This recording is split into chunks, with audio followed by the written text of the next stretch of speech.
Salam damai dan penuh sukacita dari Yesus Kristus. Sahabat terkasih, kita jumpa lagi dalam acara Oase Rohani Katolik edisi hari ini, peringatan wajib Santo Aloysius Gonzaga, seorang biarawan. Bersama saya, Laurencia Fani, dan Romo Mardi Atmaja SC akan menemani Anda dalam mendengarkan firman Tuhan, dan juga kita akan mendengarkan inspirasi yang akan disampaikan oleh Romo Mardi. Sebelum memulai acara ini, kita akan doa pembukaan yang akan dipimpin oleh Romo. Ya Romo, silakan Romo. Marilah kita berdoa. Dalam nama Bapa dan Putra dan Roh Kudus. Amin. Amin. Allah, Aba, Bapa kami bersyukur bahwa Engkau tidak hanya mengasihi kami melalui Sang Putra, tetapi juga memberi teman, yaitu Santo Aloysius Gonzaga, dalam mengikuti jejak Tuhan kami Yesus Kristus. Mendengarkan bisikan Roh yang Kau utus untuk meresapkan cinta-Mu kepada kami. Kami mempercayakan permenungan kami dalam cinta-Mu yang melimpah ruah kepada kami. Berkatilah kami dalam nama Bapa dan Putra dan Roh Kudus. Amin. Terima kasih. Kita mulai ya Romo. Mari. Antifon pembuka. Orang yang bersih tangannya dan murni hatinya akan mendaki gunung Allah dan menghadap kemuliaannya. Bacaan pertama dari surat kedua Rasul Paulus kepada jemaat di Korintus. Bab 9 ayat 6 sampai 11. Saudara-saudara, camkanlah ini. Orang yang menabur sedikit akan menuai sedikit pula. Sebaliknya, orang yang menabur banyak akan menuai banyak pula. Hendaklah masing-masing memberi menurut kerelaan hatinya, jangan dengan rasa sedih atau terpaksa. Sebab Allah mengasihi orang yang memberi dengan sukacita. Allah sanggup melimpahkan segala kasih karunia kepada kalian, supaya kalian senantiasa berkecukupan di dalam segala sesuatu dan malah berkelebihan di dalam pelbagai kebajikan. Seperti ada tertulis, Ia murah hati, orang miskin diberinya derma, kebenarannya tetap untuk selama-lamanya.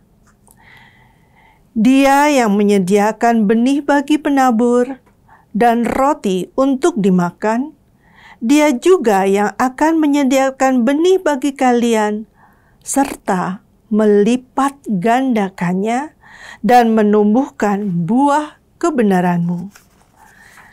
Kalian akan diperkaya dalam segala macam kemurahan hati, yang membangkitkan syukur kepada Allah oleh karena kami.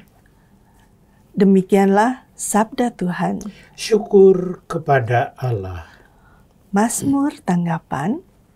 Berbahagialah orang yang takwa kepada Tuhan, yang sangat suka akan segala perintah-Nya. Berbahagialah orang yang takwa pada Tuhan, yang sangat suka akan segala perintah-Nya. Berbahagialah orang yang takwa pada Tuhan, yang sangat suka akan segala perintahnya. Anak cucunya akan perkasa di bumi, keturunan orang benar akan diberkati. Berbahagialah orang yang takwa pada Tuhan, yang sangat suka akan segala perintahnya. Harta dan kekayaan ada dalam rumahnya. Kebajikannya tetap dikenang selama-lamanya. Bagi orang benar, ia bercahaya laksana lampu di dalam gelap. Ia pengasih dan penyayang, serta berlaku adil. Berbahagialah orang yang takwa pada Tuhan, yang sangat suka akan segala perintahnya. Ia murah hati, orang miskin diberinya derma. Kebajikannya tetap untuk selama-lamanya, tanduknya meninggi dalam kemuliaan. Berbahagialah orang yang takwa pada Tuhan, yang sangat suka akan segala perintahnya. Haleluya. Haleluya. Barang siapa mengasihi aku, ia akan menaati sabdaku. Bapakku akan mengasihi dia, dan kami akan datang kepadanya. Haleluya. Tuhan bersamamu, Dan bersama rohmu. Inilah Injil suci menurut Matius. Dimuliakanlah Tuhan. Dalam khotbah di bukit, Yesus bersabda, "Hati-hatilah, jangan sampai melakukan kewajiban agamamu di depan orang supaya dilihat. Sebab, jika demikian, kalian takkan memperoleh upah dari Bapamu yang di surga. Jadi, apabila engkau memberi sedekah, janganlah engkau mencanangkan hal itu, seperti yang dilakukan orang-orang munafik di rumah-rumah ibadat dan di lorong-lorong, supaya dipuji orang. Aku berkata kepadamu, mereka sudah mendapat upahnya. Tetapi, jika engkau memberi sedekah, janganlah tangan kirimu tahu apa yang diperbuat tangan kananmu.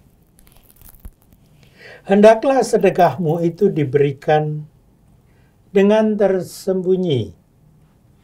Maka Bapamu yang melihat yang tersembunyi akan membalasnya kepadamu. Dan apabila kalian berdoa, janganlah berdoa seperti orang munafik. Mereka suka mengucapkan doanya dengan berdiri dalam rumah-rumah ibadat dan di tikungan-tikungan jalan raya, supaya mereka dilihat orang. Aku berkata kepadamu, mereka sudah mendapat upahnya.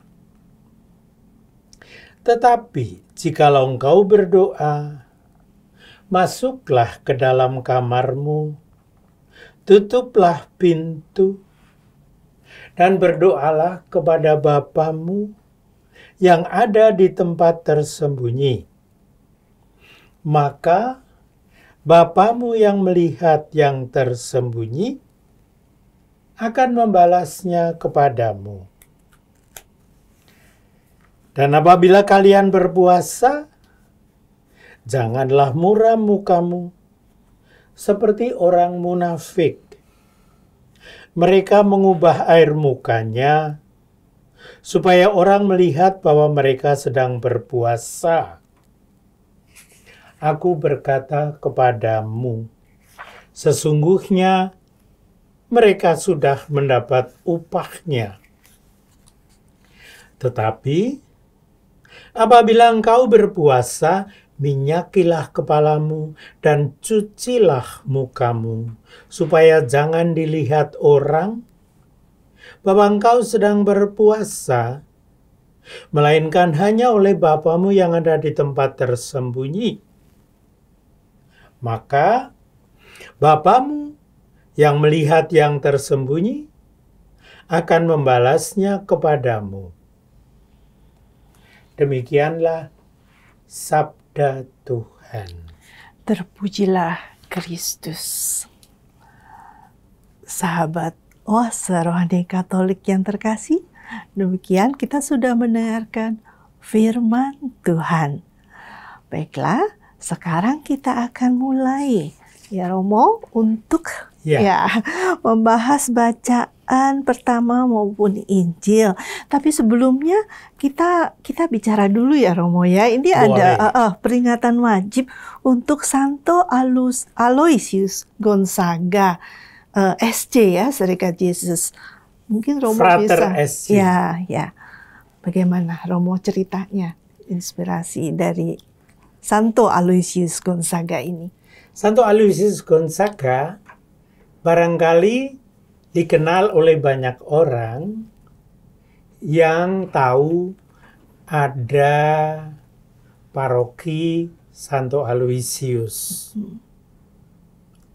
Ada pula yang mungkin kenal pada Kolese Gonzaga, suatu sekolahan untuk orang-orang muda. Tidak sedikit orang muda namanya Luigi. Itu juga dari kata Santo Aloysius Gonzaga. Banyak yang bisa kita ceritakan mengenai Aloysius Gonzaga. Dalam tradisi, maka Aloysius adalah seorang frater, belum ditahbiskan jadi imam. Namun, dan inilah yang mengagumkan saya, anak muda seperti dia sudah pantas mendapat karunia-karunia yang besar sehingga banyak orang memperoleh berkah dari dia. Berkah dari Allah melalui dia. Dan karena itu umat itu terperangah mengatakan ini orang yang bukan main. Orang yang istimewa. Kita mendengar dia sebagai pelindung orang-orang muda. Kalau dalam Serikat Yesus ada 3 pelindung orang muda yang terkenal. Yang satu adalah Santo Stanislaus Kostka, itu pelindung para novis yang baru akan masuk Serikat Yesus. Kedua, Santo Johannes Bergmans, itu orang Belgia. Kalau yang Stanislaus Kostka itu asal dari Polandia. Kalau Johannes Bergmans itu biasa disebut sebagai pelindung para frater Yesuit yang sedang belajar filsafat. Aloysius sedikit lebih tua, itu berasal dari Italia, dan dia dipandang sebagai pelindung para frater yang studi teologi. Masing-masing mempunyai keutamaan sendiri-sendiri. Nah, kita ngomong saja mengenai Luigi. Luigi itu mempunyai keistimewaan bahwa dia memang studi teologi, namun pada waktu dia studi teologi, itu di sekitarnya ada banyak orang sakit. orang lemah, orang papa, orang miskin. Nah, Sedang wabah atau bagaimana, Romo?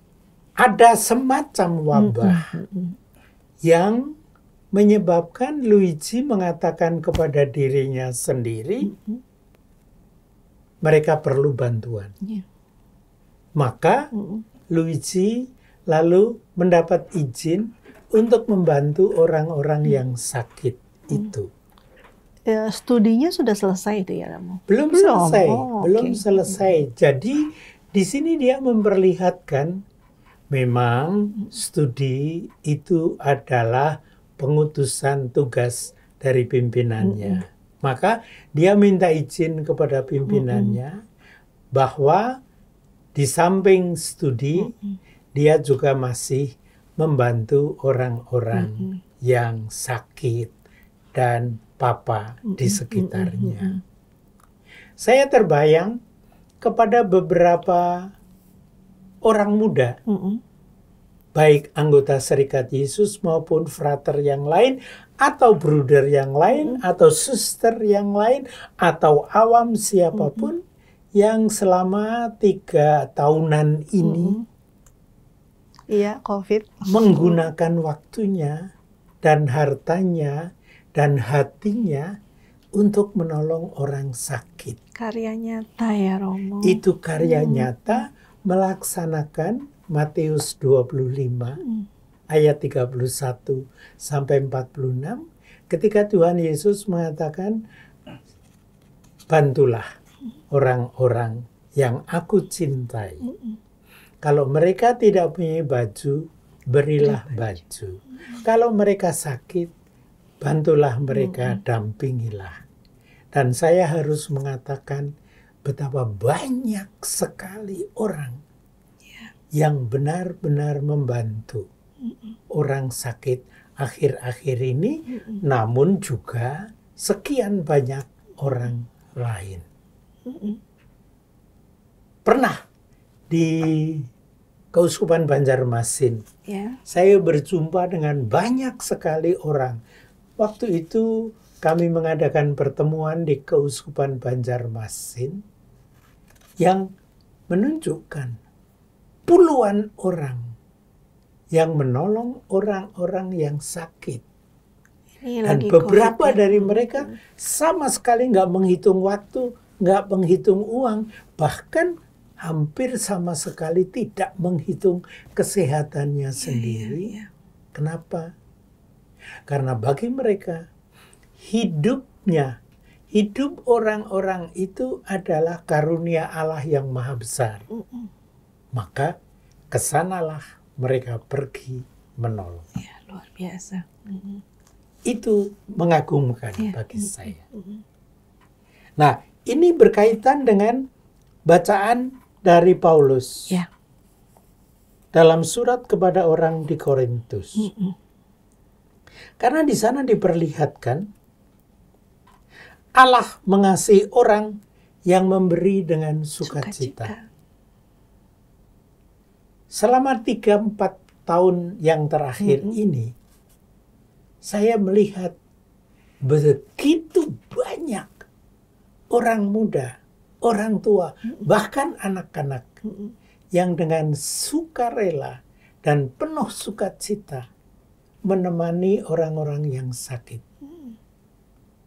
Sebetulnya sudah agak lama saya memperhatikan betapa ada kelompok-kelompok orang awam yang penuh kasih, sehingga membuat suatu kelompok yang mengambil waktu, harta, dan biaya sedemikian sehingga mengambil tindakan yang sangat sederhana, yaitu mengunjungi orang sakit secara berkala. Bagiku itu mungkin sekali kelihatannya adalah hal yang sembarangan, padahal menurut saya sama sekali bukan sembarangan. Tentu mereka harus menjaga kesehatan, tetapi ini sesuatu yang indah dan bagus.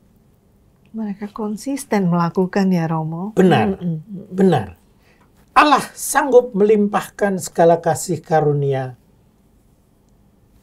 Dan itu adalah sebab mengapa mereka berani melakukan hal yang indah itu. Kenapa? Karena semua yang kita miliki kan dari Allah juga. Ya kan? Dan karena itu kalau kita diberi karunia kesehatan, maka marilah kita membantu supaya orang merasakan itu. Dan kalau baru sakit, kita bantu. Agar mereka bisa merasakan bahwa Allah sebenarnya memberi kehidupan pada mereka. Banyak sekali dengan demikian dikatakan Allah murah hati. Cinta Allah. Itulah yang dalam surat kepada orang di Korintus itu dibaca baik-baik oleh saudara kita Aloysius Gonzaga itu.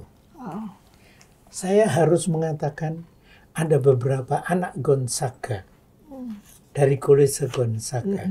Tapi juga banyak orang-orang muda dari SMP, SMA yang berkumpul, bekerja bersama dan mengunjungi orang sakit. Juga mengunjungi orang tua-tua yang kerap kali tersingkir dari pergaulan. Pergaulan itu kadang-kadang menyebabkan, udah orang tua. Padahal sebetulnya justru orang tua itulah yang perlu kita bantu untuk merasakan betapa mereka sudah berbuat baik waktu kepada masih kita muda. waktu masih muda, benar. Dan karena itu saya ingin mengajak Anda sekalian, berilah perhatian kepada orang sakit. Boleh kasih berat, boleh sakit berat, tetapi kasih Allah itu berlimpah ruah kepada kita. Marilah kita bagikan kepada mereka yang betul-betul perlunya merasakan kasih. Dan marilah kita bersyukur dan berterima kasih kepada para dokter, pada para perawat, pada mereka yang membangun itu, pada mereka yang memberi sumbangsih kepada dunia kesehatan. Karena sebenarnya dengan demikian mereka mengambil bagian dalam karya Allah, memberi hidup, menguatkan hidup, dan karena itu penuh perhatian kepada satu sama lain, apalagi kalau baru sakit. Nanti menjelang kematian dan wafat, kita pun perlu memberi perhatian kepada orang bahwa ucapan requiescat in pace, beristirahat dalam damai, itu sungguh mempunyai arti bahwa mereka akan berdamai dalam pelukan Allah yang memberi hidup, menyelenggarakan hidup, dan karena itu juga akan merangkul semuanya dalam hidup abadi. Kita bisa minta bantuan Santo Aloysius Gonzaga yang sampai akhir hidupnya membantu orang-orang yang lemah, papa, dan sakit itu. Contoh yang luar biasa ya. Iya. Sahabat Oase Rohani Katolik yang terkasih, kita akan lanjutkan perbincangan dan permenungan oleh Romo Marliatmaja di sesi kedua. Jangan kemana-mana, kita bertemu lagi di sesi kedua.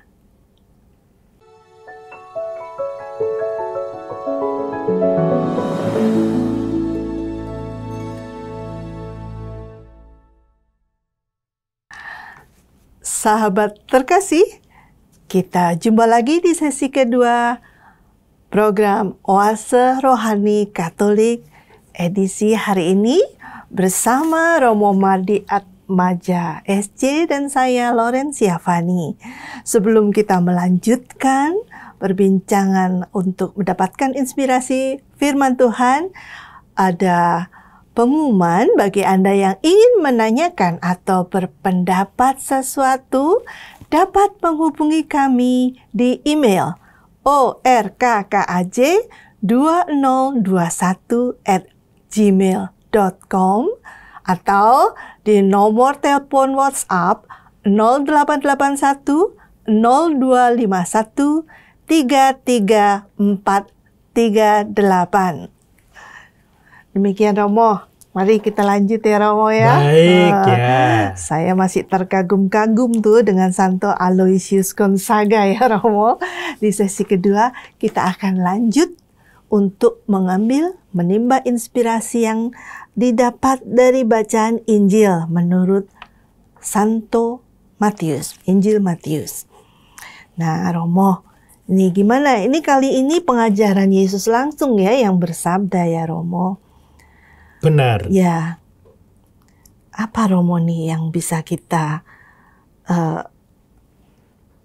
ambil untuk melakukan kehidupan kita sehingga sesuai dengan sabda Yesus?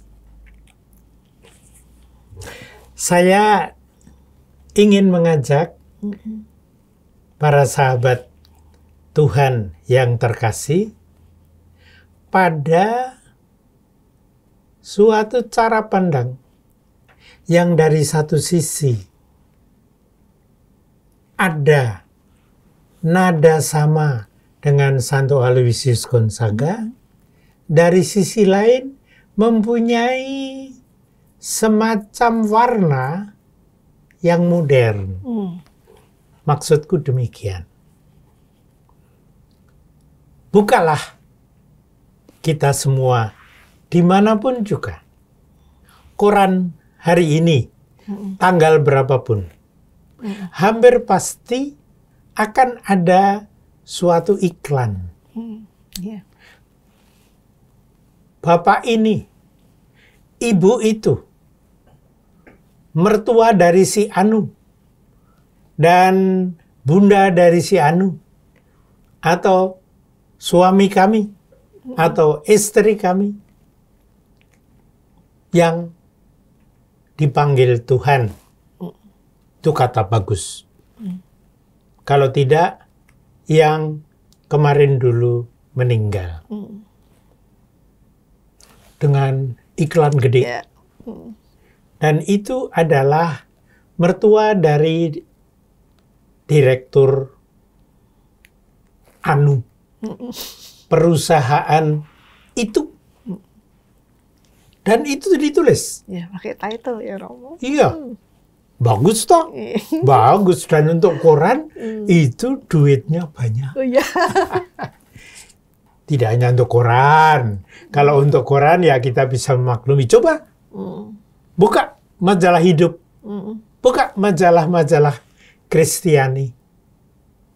Berapa persen yang isinya adalah iklan-iklan kayak gitu. Termasuk kalau Uskup Anu atau Romo itu atau Suster Anu meninggal. Itu juga iklan-iklannya penuh dan bagus. Saya kira dari satu sisi mereka benar-benar ikut berduka cita. Saya pernah merayakan Ekaristi bagi seseorang yang meninggal.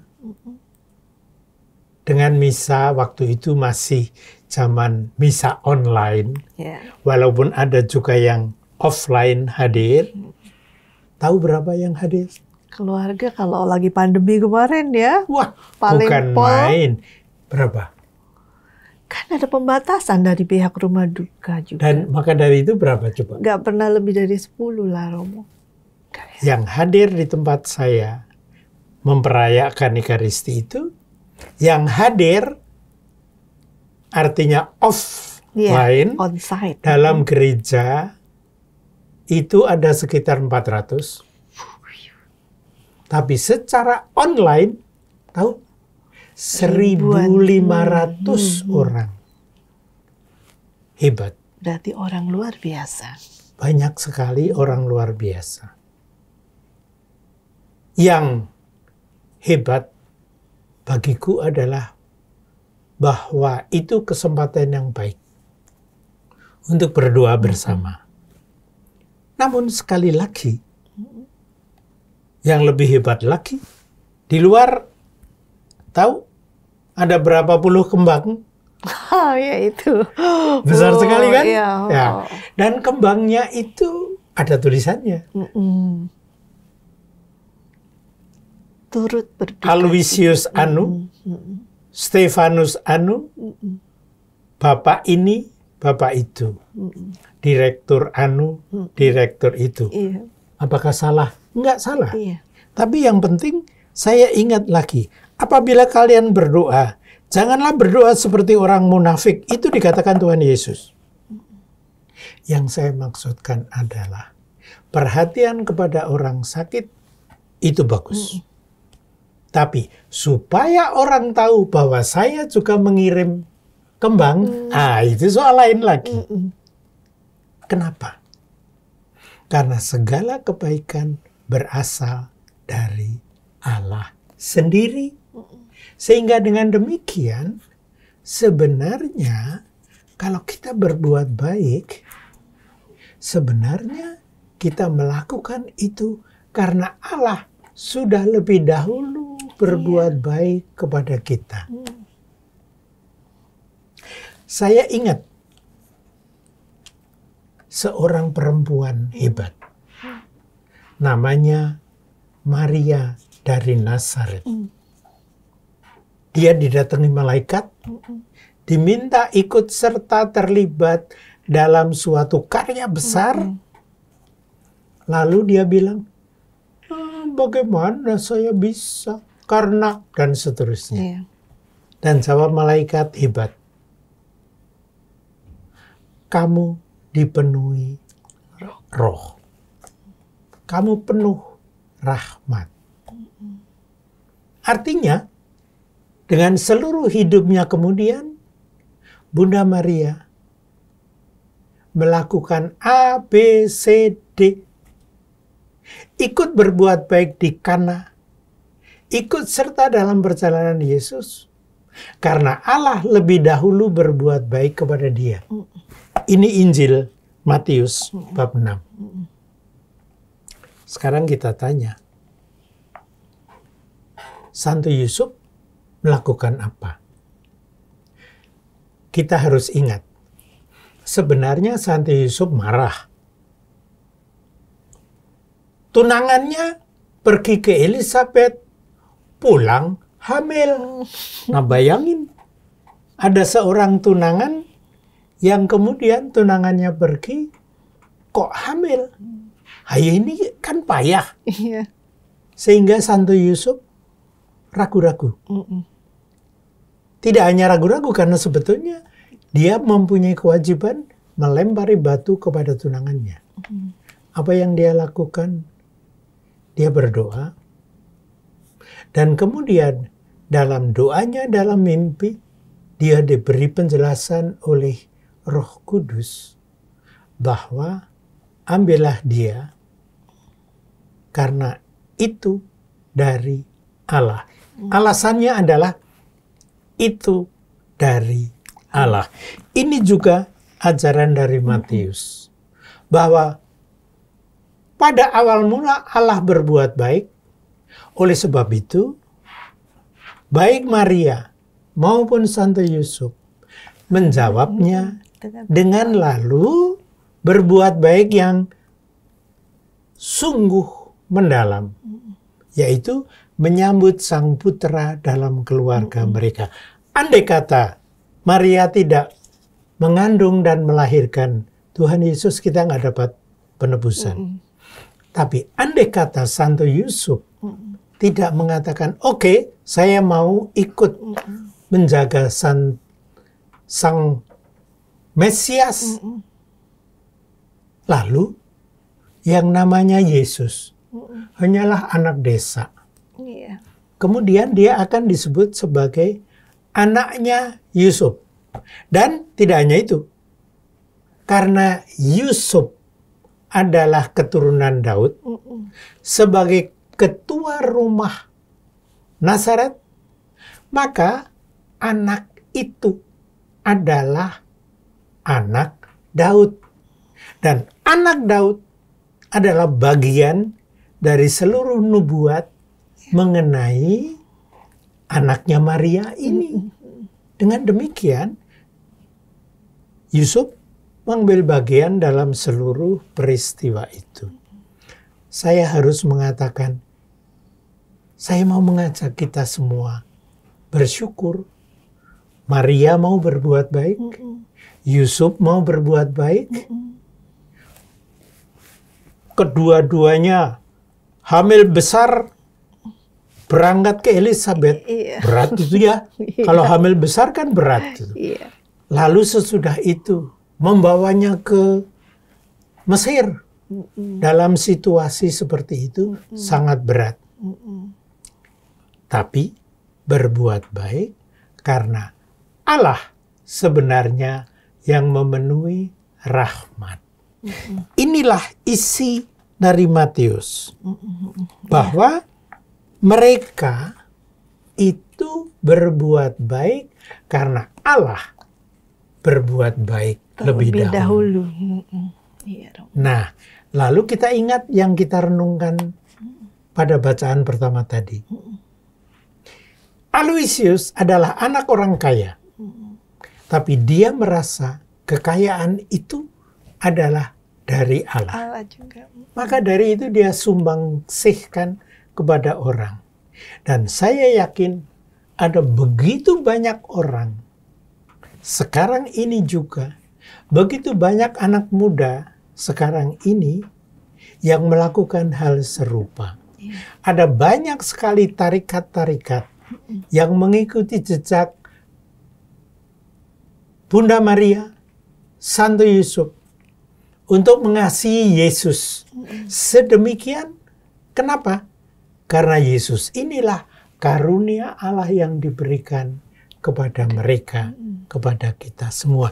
Dengan kata lain, maka Bapamu yang melihat yang tersembunyi akan membalasnya kepadamu. Begitu akhir bacaan tadi. Ajaran Injil ya Romo. Allah begitu mengasihi kita ya.